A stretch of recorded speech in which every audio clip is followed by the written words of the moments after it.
Okay, so this is to address some questions that Alex asked me. I haven't read them ahead of time, so it's going to be kind of a, you know, off the cuff here. But first question, what pre-controls do the kits that you sell have to be safe for using at home? Uh, well, actually, the answer to that is two parts. The first part is you're not supposed to use it at home. I mean, that's the short of it. So we have a partner network of professional body piercers and some doctors, and we strongly encourage you to take the kit to that professional. They have everything they need to do it.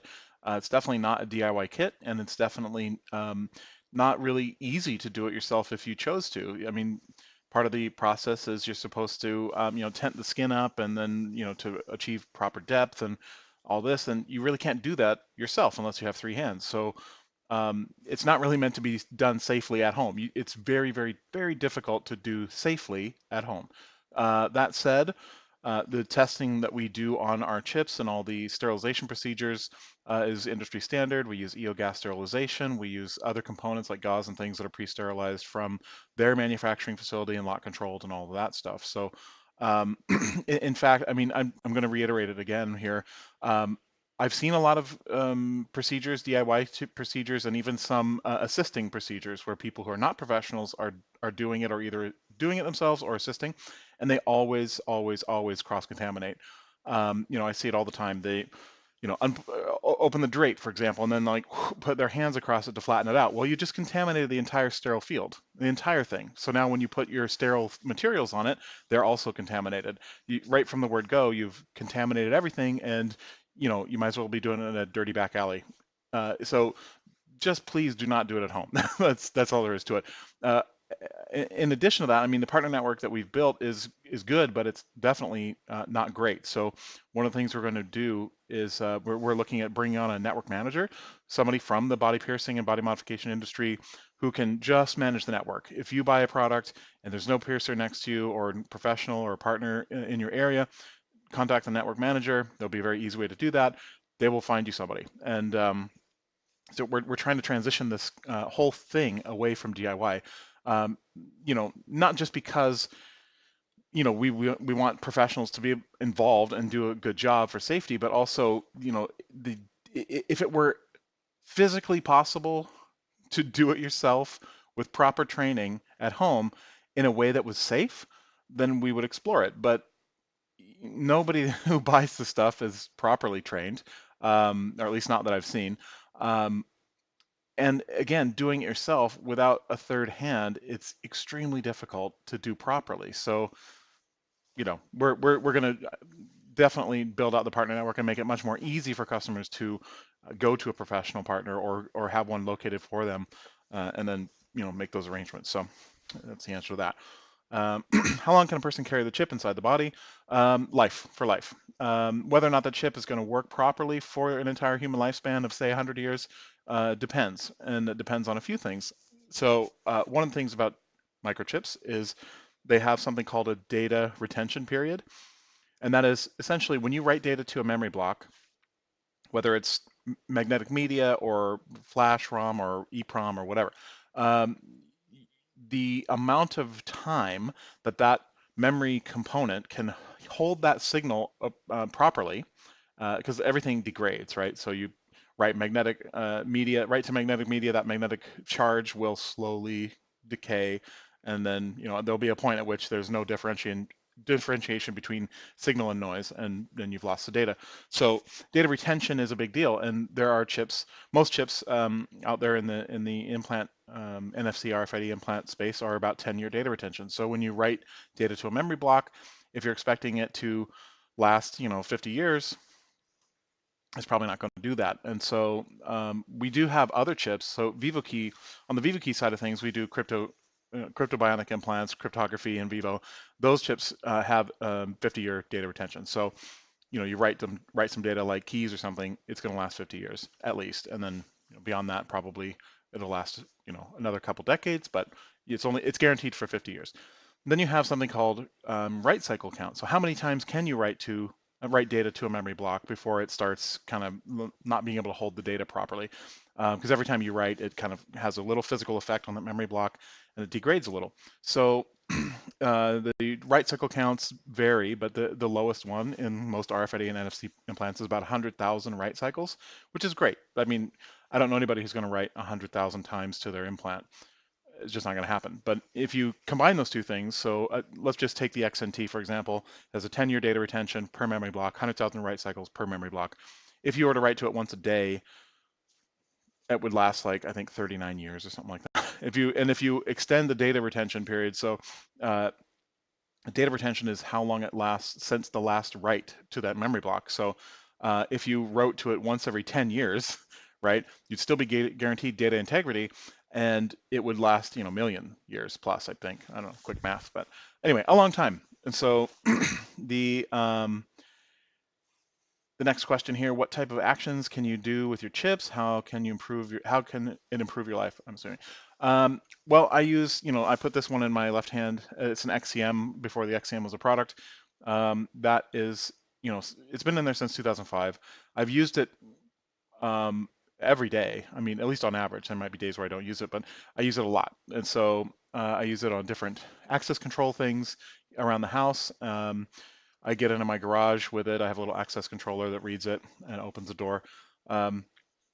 XNT here, that in my right hand, I use that every day as well to get in the house and other access control things. Recently put a Spark in my left hand.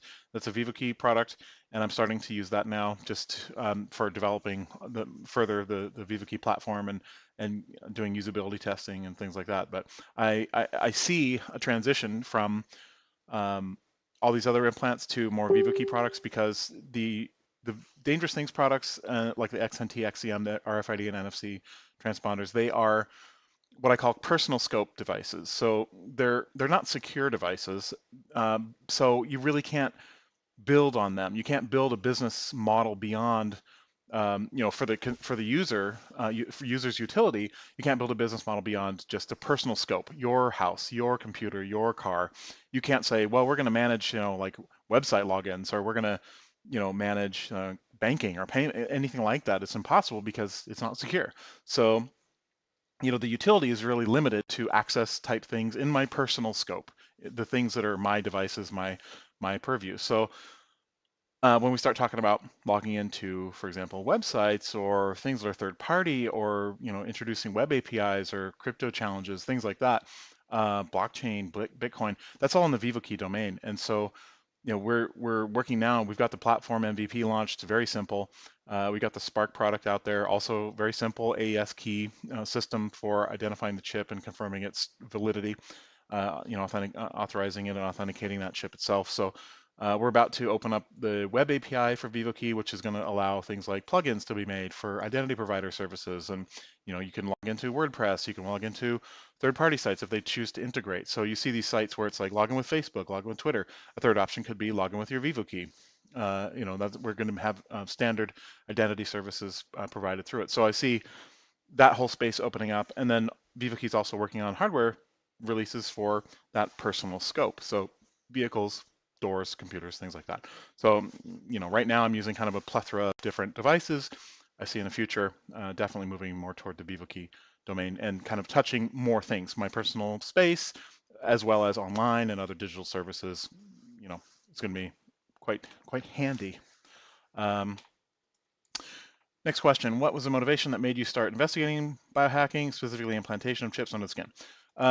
So in 2005, I was working for medical clinics, doing IT consulting and managed system environments for clinics.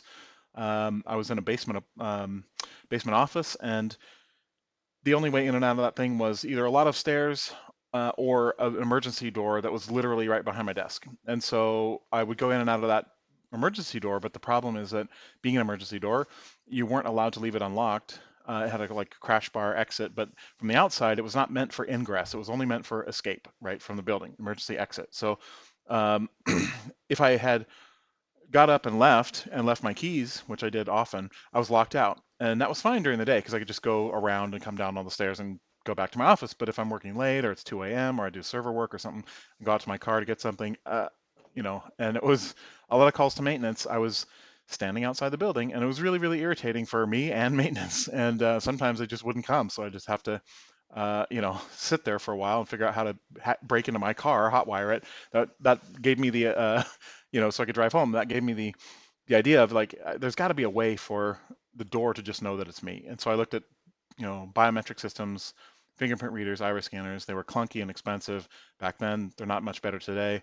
The sensors are not well suited for outdoors, outside doors. Maybe inside it would be okay, but in Seattle it's rainy and it's just not. It's not good. So I thought, well, those badge systems. Beep, put the badge up to the door, it beeps open. That's a great system, but again, I would probably leave the card. It doesn't solve my problem. It just changes the type of key I'm dealing with. So, kind of thought about it more and realized that dogs and cats were getting chipped with RFID. So I made some calls, found a company that made them. They made other chips that were in the same glass containers with the same materials, biosafe materials, but not animal chips. And then I did some research and said, yeah, I want some of those. They were EM4102 chips to be exact. And so, got them on order, talked to my doctor who was also a client because I was doing IT consulting for doctors. We talked it over and he said, yeah, that's a great idea. So he put it in and I built an access control system for my door for like, I don't know, $100 or something like that. And that was it. And I was using it happily for a long time. Ended up writing a book called RFID Toys a year after that because there was a lot of media coverage, but not a lot of interest in other people doing it as well. There was just kind of media coverage. So, but by the time 2010 or so rolled around, there was the maker movement had started to catch fire, and people were more and more interested in RFID for their hobbyist projects and home projects, and also implants. So by 2013, I was like, we gotta either I need to ignore all these emails or or I need to wrap a business model around it and just do that. And so that's what the birth of Dangerous Things was, because it just became popular enough that people were just asking questions all over the place, and then they were researching, online. Where by that time there were videos of other people who had seen what I did, and they just like grabbed any old transponder that looked halfway like it was safe and just like rammed it in their body any old way. So there was some real problems with people and safety. So that was the other idea, is like, if I can do this as a business, and not just trying to like advise people online, which is a bad idea anyway, then we can ensure safe materials. The things that we sell are going to be safe. We can test them and try to come up with a procedure guide. And so that procedure guide, the first 6 months or so it was all based on this procedure guide, which is a DIY approach. And so that's probably where this idea of a DIY implant came from. But very quickly, we started having conversations with not just doctors, but also body piercers who were like, hey, what is this? Why are you telling people to jab needles in their body? This should be done by a professional. And like, you're right. Let's partner up. Let's team up here, and you can be, installers, and we'll sell the thing. They'll bring it to you. And so that's where the installer network kind of started. So, beyond that, it just, it kind of grew and grew and grew, and now we're trying to get to the point where we're bringing on, a network manager to, again, like manage all the stuff and get people on board. So, what's the next thing here? Do you think that the future of this technology will be used by most people, and if so, will be used to control the population, or free and open source technology? Used to control the population? Hold on, let me reread this. Do you think that in the future, this technology will be used by most people? Uh, it or something like it, probably. And if so, will it be used to control the population, or will it be free and open source technology? So those are two different things. You can use open source technology to control the population. That is not free, and open source does not mean free in terms of liberty. So just to be clear, the idea that most people will use this kind of technology, yes, I think so, in one form or another.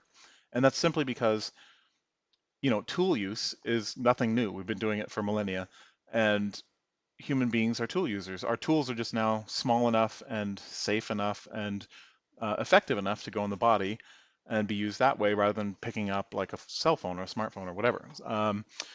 The idea that the human body's capabilities can be augmented to do things that it couldn't do biologically, like cryptography. Like, maybe we could make cells do mathematics somehow chemically, maybe, but that's a long way off. So the easier way is to make an implant do it and be able to perform those feats of cryptography. So like a biometric is all analog. It's reading analog details about your body that anybody can read. It's not secure.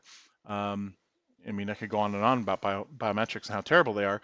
And if you want to talk about controlling a population, we can get into biometrics because if you look at China, and even the UK, it's a surveillance state and like other areas, but biometrics are terrible for individuals and great for everyone else. And I mean that by like you, a biometric system that's amazing at identifying a person is still not secure enough at authenticating that person.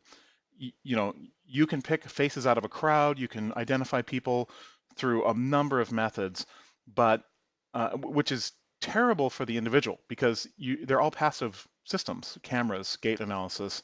You can walk through an arch that sucks in all the air and analyzes you from your sweat molecules and the way you smell. I mean, the ways of identifying a person through biometrics is plentiful. And that sucks because I don't have control over the systems. You know, it's like me as an individual, that's all these other external things that are just sampling things about me. And to avoid avoid being identified by those systems, I have to radically change my appearance such that I will be easily identified as somebody who's doing that by others around me and also by those systems. To be like, there is a person wearing a crazy face mask or like crazy makeup. I mean, you're just not going to do that. So you cannot escape the future in which everybody will be identified everywhere. The real terrible thing about biometrics is that as good as those systems are, they're not designed for your security. They're designed for everyone else's security or whatever their purpose is. So, you know, you can see this in situations like where police are taking 2D fingerprints from, you know, all their records and then printing 3D fingers and thumbs and then opening phones, cell phones. You know, people are posting videos like this, and I'm moving my head, and an AI can take that and reconstruct a three-dimensional model of my face, and you can present that to a facial recognition system and get and so again, it's the most terrible type of technology to be proliferated, which is zero benefit for you as an individual because you can't use it. It's not secure enough to be used as authentication, but 100% accurate at identifying you anywhere you go and everywhere. That's terrible. And that's, you know, unfortunately, people aren't getting that. And so, you know, we see systems everywhere. Even if you go to Disneyland and you have a 3-day pass, you have to submit your thumbprint or fingerprints to link your biometrics to that pass because the idea is that they don't want you to buy a 3-day pass, go for 1 day, and then sell the remaining 2 days to somebody else for cheap. So their system of doing this was fingerprint readers, and they don't declare it anywhere, not in the tickets, not anywhere. So if you spent, you know, 10 grand to get your family all flown to Disney World and get the hotel set up and everything, and you get to the front gate and they ask you for your fingerprint, if you don't submit it, you've wasted 10 grand. And so people just capitulate, they just do it. And now Disney Corporation has copies of your fingerprints with no user agreements, no idea of what they do with that data, how long they keep it. You know, they have your full name and everything. And then so again, biometrics totally beneficial for corporations and governments and everybody else, terrible for you as an individual, unfortunately. So free and open source technology, I will say that you know, we do as much as we can to keep things open and open source. So all the applets, for example, we have two products in VivoKey. One is the VivoKey Flex 1. It's a Java card secure element NFC platform. So you can run little Java card applets on the chip in Vivo.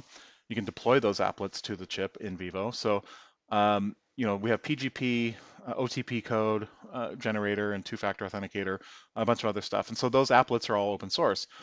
We can't open source the operating system of the chip because it's not even open to us. It's closed and it's from the chip manufacturer. So as much as possible, we try to be open source, but that doesn't really guarantee, you know, again, I'll say again, open source does not guarantee it won't be leveraged against you as an individual or society at large.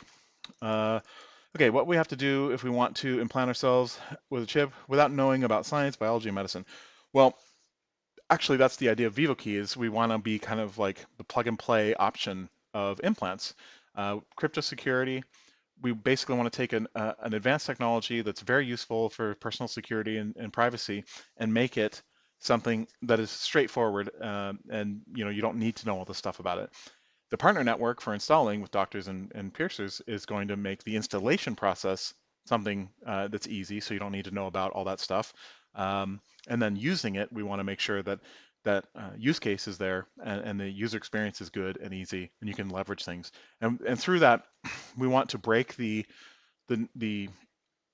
situation where that arises all the time, where you see an inverse relationship between convenience and security. So something is secure, it's usually a pain in the ass to use.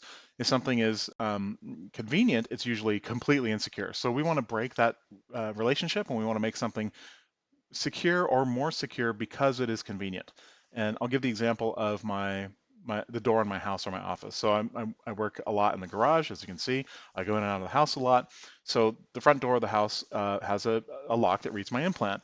And if I had to use keys to get in and out of that, I mean, I must go in and out of there 20 times a day, if not more. So if I'm going in and out, in and out, in and out, then if I had to use keys every time to unlock the door, then I would just not lock it. I would just leave it unlocked, unlock it in the morning, go in and out, and then at night lock it.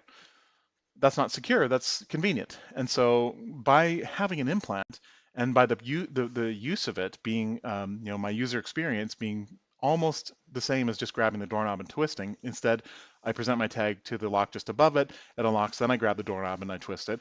That because it's such a normal, convenient behavior with an implant, I choose to use the auto locking feature of the door so that when it closes, it locks itself behind me. That is security because of the convenience that implants provide. Okay. Sorry, excuse me.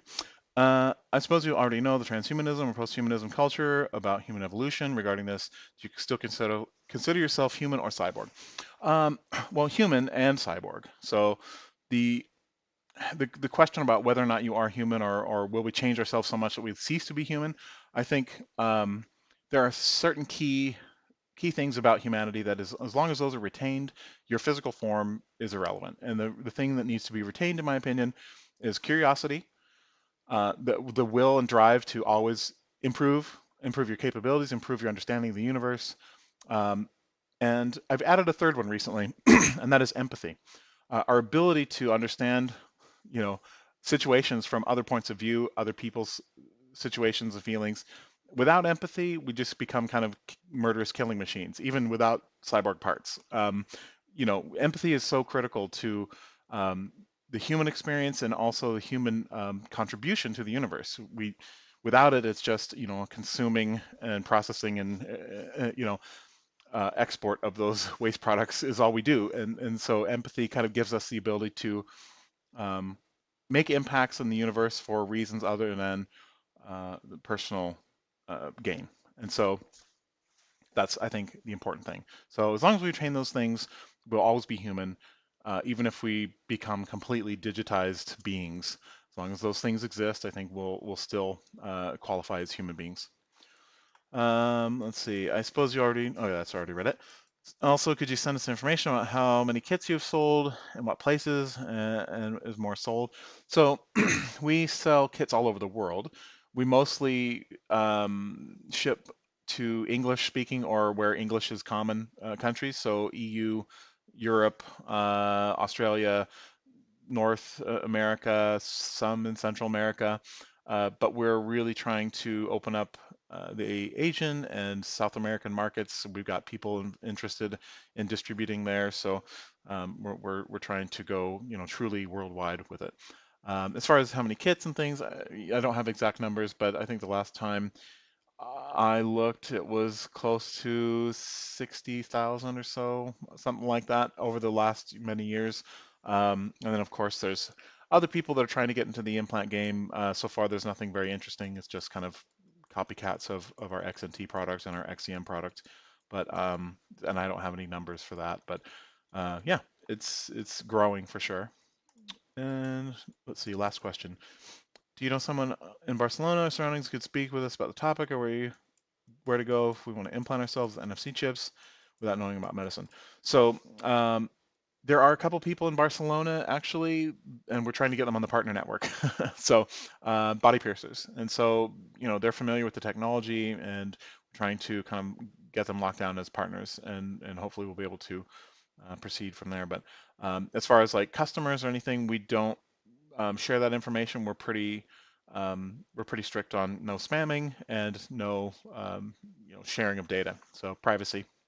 If I can think of somebody who wants to talk about it, then I could I could probably ask them if they'd be interested and give them your contact information and go from there.